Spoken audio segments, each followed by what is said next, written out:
नमस्कार मंडळी, श्री स्वामी समर्थ। वसंत पंचमी हा माता सरस्वतीच्या पूजनासाठी अतिशय महत्त्वाचा दिवस मानला गेला आहे। सरस्वती ही विद्येची देवता आहे। प्रत्येकाने घरामध्ये वसंत पंचमी हा दिवस साजरा करायचा आहे। वसंत पंचमी 23 जानेवारीला शुक्रवारी आले आहे आणि त्या दिवशी माता लक्ष्मीची आपल्याला पूजा करायची असते। प्रत्येक आईने आपल्या मुलाबाळांसाठी उपाय करायचा असतो, कारण सरस्वती माता ही विद्येची देवता असल्यामुळे आपल्या मुलांनी पुढे जावं, भरपूर शिकावं अशी प्रत्येक आईची वडिलांची इच्छा असते। तर त्यामुळे या दिवशी सरस्वती मातेचं पूजन करून सरस्वती मातेला नैवेद्य दाखवून आणि आईने मुलांसाठी काही जर सोपे उपाय केले तर मुलांची त्यांच्या आयुष्यामध्ये भरभरून प्रगती होते, त्यांना अपयश येत नाही। तर हा दिवस अत्यंत महत्त्वाचा आहे आणि या दिवशी माता सरस्वतीचा जन्म देखील झाला आहे अशी धार्मिक मान्यता आहे। सरस्वती पूजनाचा जो शुभमुहूर्त आहे तो आपण प्रथम जाणून घेऊया। शुक्रवार 23 जानेवारी 2026 रोजी सकाळी 7:13 पासून ते दुपारी 12:33 पर्यंत तुम्ही वसंत पंचमीची पूजा संपन्न करू शकता आणि या पूजेचा एकूण कालावधी साधारणपणे 5 तास 19 मिनिटे इतका असणार आहे। तर या दिवशी सगळ्यात पहिले काय करायचं आहे, तर वसंत पंचमीच्या दिवशी सकाळी अंघोळ केल्यानंतर तुम्हाला सगळ्यात पहिले बघा पिवळे वस्त्र किंवा पांढऱ्या रंगाचं जे वस्त्र आहे ते घालायचं आहे। आता सरस्वती मातेचा जर फोटो तुमच्या देवघरात असेल किंवा मुले जिथे अभ्यास करतात त्या ठिकाणी सरस्वती मातेचा फोटो असेल तर नक्कीच तो फोटो तुम्हाला स्वच्छ म्हणजे साफ करायचा आहे। एका पाटावरती पिवळे वस्त्र अंथरून त्यावरती तो फोटो ठेवावा। मूर्ती असेल तर कुठलाही सरस्वतीचा मंत्र जर तुम्हाला येत असेल तर तो मंत्र जप करून तुम्ही सरस्वती मातेच्या मूर्तीवर सेवा करू शकता, अभिषेक करू शकता। तुम्ही पाण्याने करा किंवा दुधाने करा, पंचामृतांनी केला तरीही चालेल आणि तुमच्याकडे जे काही उपलब्ध आहे त्यांनी तुम्हाला मूर्तीवर अभिषेक करायचा आहे। ही सेवा तुम्ही सकाळ, दुपार, संध्याकाळ, रात्री केली तरी काही हरकत नाही, पण सकाळी केली तर अतिशय उत्तम आणि त्यासाठी तुम्हाला शुभवेळ देखील मी दिलेले आहे। तसेच बघा सरस्वती यंत्र तुम्हाला स्क्रीनवर दिसत असेल ते तुम्ही एका वहीवर काढू शकता आणि त्याची सुद्धा पूजा आपल्याला सरस्वतींच्या मूर्तीबरोबर करायची आहे आणि ती पूजा करून ते यंत्र मुले जिथे अभ्यास करतात ते त्यांच्या समोर ते भिंतीला नंतर लावायचं आहे। एखाद्या लाल पेने ते यंत्र काढलं तरीही हरकत नाही, त्याला हळदी कुंकू व्हावे, पिवळं फूल अर्पण करावे। तसेच मूर्तीला देखील हळदी कुंकू, पिवळे फूल अर्पण करावे, अक्षता अर्पण कराव्या। तसेच धूप दीप याने आपल्याला ओवाळायचं आहे आणि दुसरी गोष्ट म्हणजे या दिवशी पिवळ्या रंगाची मिठाई माता सरस्वतीला आपल्याला अर्पण करायची आहे। तुम्ही अगदी साध्या सोप्या पद्धतीने सांगितल्याप्रमाणे अशी पूजा आपल्याला करायची आहे।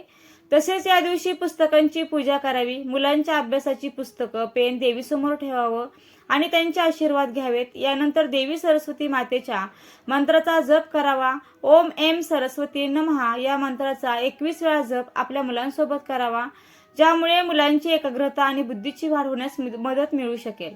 तसेच या दिवशी दान धर्माला विशेष महत्त्व आहे, त्यामुळे मुलांच्या नावे गरजू विद्यार्थ्यांना शैक्षणिक साहित्य, पुस्तके किंवा कपडे दान करावी, यामुळे शुभ परिणाम मिळू शकतात।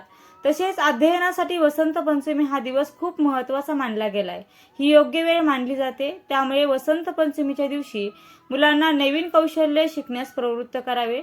वसंत पंचमीला लहान मुलांना अक्षर अभ्यास करून घेतल्याने मुले हुशार होतात असंही म्हणतात, त्यांचा बौद्धिक विकास होतो असंही मानलं जातं। त्याचबरोबर वसंत पंचमीला लहान मुलांना प्रथम अन्नप्राशन करण्याचा विधी अर्थात उष्टावण करण्याची परंपरा आहे आणि या दिवशी प्रत्येक आईने आपल्या मुलांसाठी ही एक गोष्ट आवर्जून करावी, ती म्हणजे या दिवशी मुलांना नवीन कपडे घालून चौरंगावर पिवळे कापड अंथरून त्यावर मुलांना बसवून देवी सरस्वतीची आराधना करून चांदीच्या चमच्याने खीर खाऊ घालावी। तसेच मुलांच्या जिभेवर ऐं श्री किंवा ओम असं लिहावे किंवा तांदळाने भरलेल्या ताटात ऐं श्री किंवा ओम या 3 मधून कोणतं एक अक्षर लहान मुलांकडून त्यांच्या बोटाने लिहून घ्यावे। वसंत पंचमीला लहान मुलांकडून हा अक्षराभ्यास करून घेतल्यानं मुलं हुशार होतात। याचबरोबर पिवळ्या रंगाची पाटी आणि पेन याचं देखील पूजन करावं। यावेळी सरस्वती मूलमंत्र श्री ह्रीं सरस्वती स्वाहा या मंत्राने देवीची आराधना करावी आणि अशा पद्धतीने प्रत्येक आईने आपल्या मुलांसाठी पूजा करावी। त्यानंतर बघा या दिवशी हवन सुद्धा केलं जातं, म्हणजे अगदी सोप्या पद्धतीने पंक्तीमध्ये कापूर जाळून तुम्ही सरस्वती मातेचा मंत्र म्हटला, ओम श्री सरस्वती नमः स्वाहा, कापूर पूर्ण प्रज्वलित होईपर्यंत हा मंत्र म्हणायचा आहे आणि नंतर तुम्हाला सरस्वती मातेची आरती करायची आहे। या दिवशी मुलांनी सुद्धा पिवळ्या रंगाचे वस्त्र परिधान करावे, पण जर पिवळ्या रंगाचं वस्त्र नसेल तर काळा रंग सोडून इतर रंगाचे वस्त्र घालू शकता, पण पिवळा रंग असेल तर अतिशय उत्तम। आईने सुद्धा पिवळ्या रंगाची साडी परिधान करावी। आता बुद्धी म्हटलं तर सगळ्यांनाच हवी असते, तर फक्त विद्यार्थ्यांसाठी नाही तर आपल्यासाठी सुद्धा बुद्धी आपल्याला मिळावी म्हणून आपल्याला सुद्धा सरस्वती मातेची पूजा करायची असते, सेवा करायची असते। आता पिवळ्या रंगाचे कपडे का घालतात तर बघा, माता सरस्वती यांना पिवळा रंग हा अतिशय प्रिय आहे। एवढंच नाही तर पिवळा रंग हा जीवनामध्ये सकारात्मकता आणत असतो, तसेच पिवळा रंग हा अतिशय शुभ मानला जातो। त्यानंतर या दिवशी माता सरस्वतीच्या पूजेमध्ये तुम्ही पिवळ्या रंगाचे बुंदीचे लाडू किंवा बेसनाचे लाडू जे आहेत ते पण तुम्ही नैवेद्य म्हणून अर्पण करू शकता आणि नंतर प्रसाद म्हणून ते आपल्यालाच खायचे आहेत। तर असा हा वसंत पंचमीचा दिवस खूप साध्या सोप्या पद्धतीने साजरा करायचा आहे। ज्या घरामध्ये विद्यार्थी आहेत बघा, प्रत्येक घरामध्ये विद्यार्थी असतातच, मोठे असू द्या किंवा छोटे असू द्या, त्यांना तर या दिवशी सरस्वती मातेची पूजा करायचीच आहे आणि सरस्वती मातेचा मंत्र म्हणायचा आहे। आणि दुसरी गोष्ट म्हणजे आईने प्रत्येक मुलासाठी हा उपाय करायचा आहे। मुलं मोठी असतील तर ते स्वतः करू शकतात। मुलाच्या जिभेवर तुम्हाला मधाने मधोमध एक तर बोट बुडवून किंवा तुळशीची काडी जी असते किंवा तुम्ही दरबाची काडी किंवा सोन्याचं कानातलं किंवा अंगठी असेल तर ते स्वच्छ धुवून घ्यायचं आहे आणि ते मधामध्ये बुडवून मुलांच्या जिभेवर तुम्हाला एम काढायचा आहे। सरस्वती मातेचा बीजमंत्र आहे आणि मुलं बघा छोटी असतील तर आईने मुलांसाठी करा, वडिलांनी केलं कोणीही केलं तरीही चालेल आणि मुलं मोठी असतील तर त्यांनी स्वतःसाठी केलं तरी देखील चालेल।